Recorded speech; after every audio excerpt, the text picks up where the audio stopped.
Hey folks, Tom Norfleet with www.citizenshipquickly.com. I wanted to talk to you today about the Portuguese passport and citizenship program.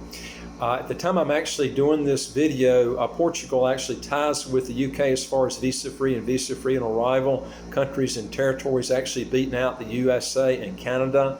Portugal, as of October the 1st, 2019, allows its citizens to actually travel to 185 countries and territories visa-free or visa-free on arrival, which actually ranks this passport as the 5th best passport in the world.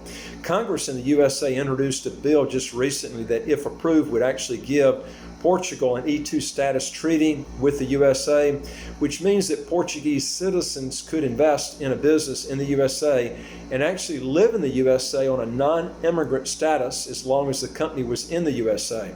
The E2 treaty does not in itself lead to a green card or pathway to U.S. citizenship.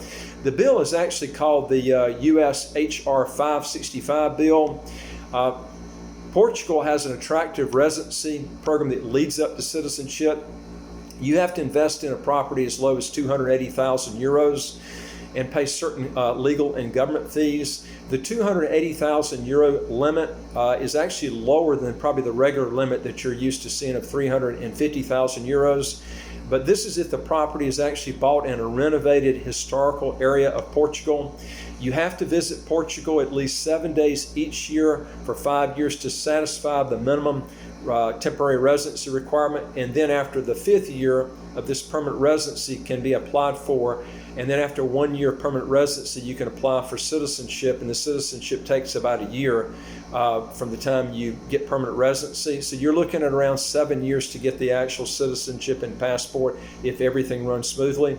Portugal does allow dual citizenship, but a Portuguese language proficiency test would have to take place and get passed to get citizenship there.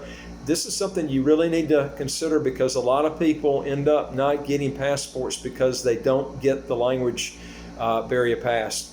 This is a big hurdle because if you don't know the language, folks, if you're not planning on moving to that country, the language is going to be hard to learn if you're only visiting, 7 days each year for 5 years. So this is something that you really have to look at.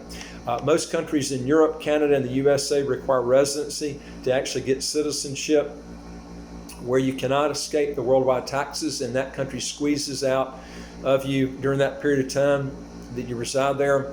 And most countries require you to actually reside there about 180 to 183 days a year, which the US, Canada, and the UK do. And this is the minimum residency requirements that you have to fulfill to actually stay there. And most of these countries are going to have continuous residency requirements that you can't escape the 180 to 183 day period, which triggers a tax. So basically what they're going to do is they're going to tax you to death on your worldwide income leading up to that citizenship period. Portugal does not do that. It only has a 7 day period for 5 years to actually get the citizenship, and then 1 extra year after you get permanent residency, and then you can apply for the passport.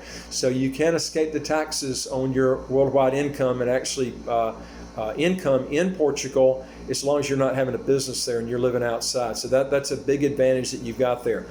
One note of caution that needs to be understood is the minimum residency period of 7 days each year to get the citizenship in Portugal has not been tested to get the citizenship there.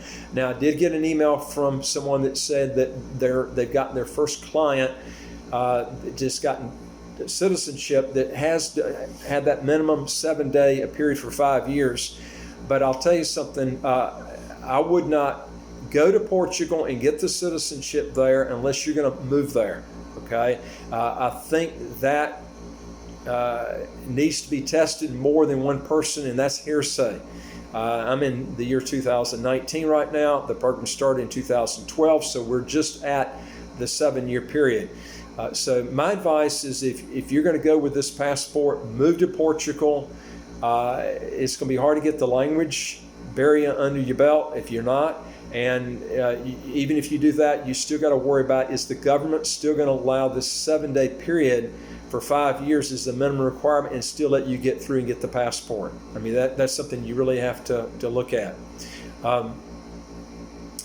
this is a program that's a very good program. It's a good passport, but like I say, you know, you have to take these in consideration. My advice, if you're going to get a passport, you know, the best way to do it is to go by the fast track programs in the Caribbean. That I always tell people that, because you're taking a chance that things can change if you go on these long track programs. But you know, that's my advice, is to go with the fast track programs, and most of the people go that way.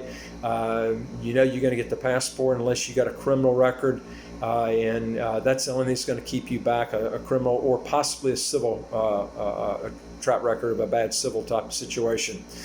Anyway, if you've got a question or comment, also folks, if you've got a problem, you know, it doesn't mean we can't get you through. It depends on what the problem is. I'd have to look at your situation. If you've got also a tax situation where you're paying a lot in taxes, folks, get some help from somebody. If it's not from us, get it from somebody. You know, we can get your taxes down to zero, close to zero. It's a very simple process. If you've got a question or comment, just put it below. Also, if you want new videos as they come out, hit the subscribe button. We'll get the videos out to you as soon as they come in. Look forward to talking to you on the next video. Take care. Bye.